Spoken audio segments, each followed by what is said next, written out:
So here I am with PJ during the winter storm. He is wiping off the steps and we are about to go out in that. So this is probably 4 inches of snow, give or take. And for you guys who live in Wisconsin and North Dakota and everything, this is nothing. I understand that. But because I live in an area that's subtropical, this is something for us. And that's why I'm taking some video. And I'll just say right now, it's hard walking through it, slogging my footsteps, so I need to pick them up. Old knees, etc. I'm going to feed my chickens, but I'm not going to let them out of the coop. They're going to stay in there. I will open the back in case they want to go out, but I want the coop to stay relatively dry so they can get in there and fluff their feathers and stuff.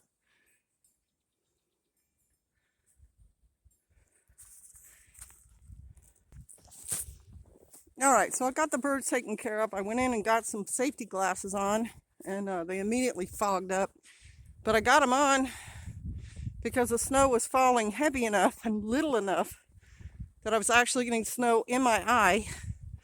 I thought, I don't really want to keep blinking hard while I'm doing this walk. If you see in front of me, no tracks, and behind me, tracks. That's another way to be able to tell which way you came, unless those tracks get snowed in. You just turn around and walk back, you know which way you came from. So I'm going down to the ducks. You guys know I do that. I put them where they are, so I have to get out and walk every morning. And I'm not a superwoman. I'm fully decked out. I've got my heavy duty sweatshirt on. I've got a full, what do you call it? It's not a coverall because it's not all. Like bibs, insulated bibs. And the boots I'm wearing are insulated boots that come all the way up to like mid shin, above your shin. And then I took those pictures to show you the yak tracks. And then Pastor told me, and I did it, to bungee cord them on my feet. Not bungee cord, dummy cord them on my feet because I've had them fall off. They get pulled off of the boot. They're kind of a heavy duty rubber, and when I got down in the really rugged, rocky part of the property, it pulled the boot off. The yak track off. So, thing about the yak tracks is, if you look at them, I think some of you will be saying, I can make those. I think you could. Absolutely think you could. And if you're on a budget or you're that kind of person, you should try. Because in this kind of weather, they're going to keep me from falling. And the reason I would fall is not the snow, but that there's sleet under the snow. And so I could easily slip. Just get you. I know some of you know what this looks like, but some of you who watch the channel have admitted you've never seen snow, never been in snow. So I thought I'd give you a little taste of that and then get down there to the ducks. I also wanted to address really quickly Angry Prepper and a friend of his. So I believe his name is Hudson Valley Prepper. They slept out in this, and he gave his reports on his community page of his channel, etc., videos, and everyone, rightly so, gave him credit because he lives in the city.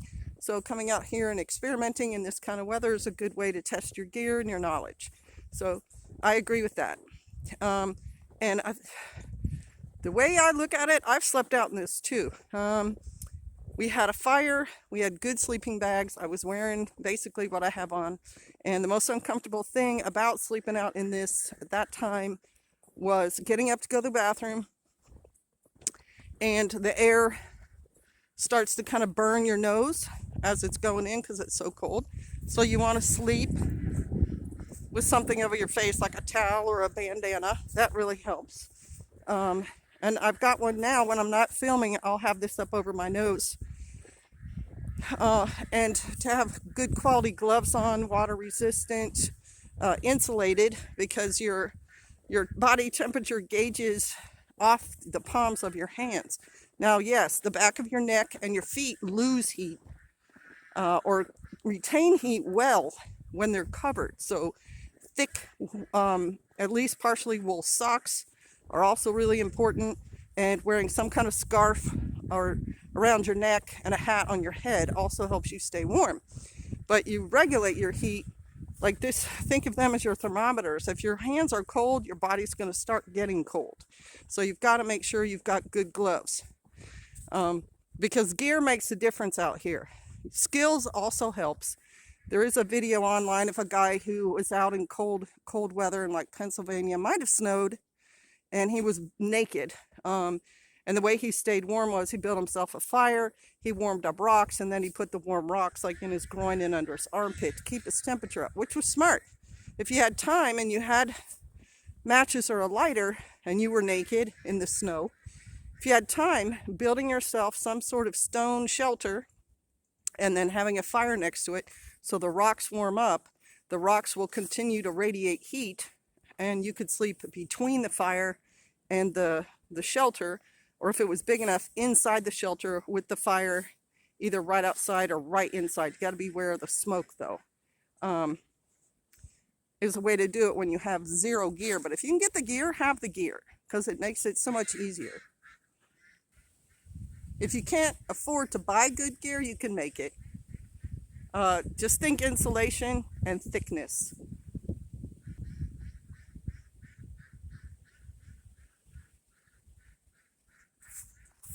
Hands are getting too cold to push.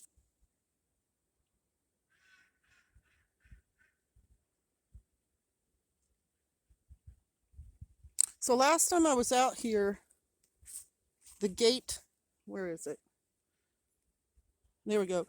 This thing froze, and it froze shut, so I couldn't get the gate open. So I made sure to leave it open this time, and I just propped the gate shut and put some stones by it. So I've got to undo the gate to get inside. So I kind of catified the front door of the duck house because I thought the snow might come in, and so they know I'm here. They can hear me out here. I am going to try letting them out, but I'm going to lock them back up before I go. They want to get it out and, do their thing. I did want to show you, I have these 2 water catchment bins outside, and the other one is over there underneath some black plastic. You can't even see it. And I thought about leaving them open to catch the snow, but then I thought no. But the one that the cups are on had 3 or 4 inches of snow, so I just dumped it inside. When it gets warm, it'll melt and add to the amount of water in there.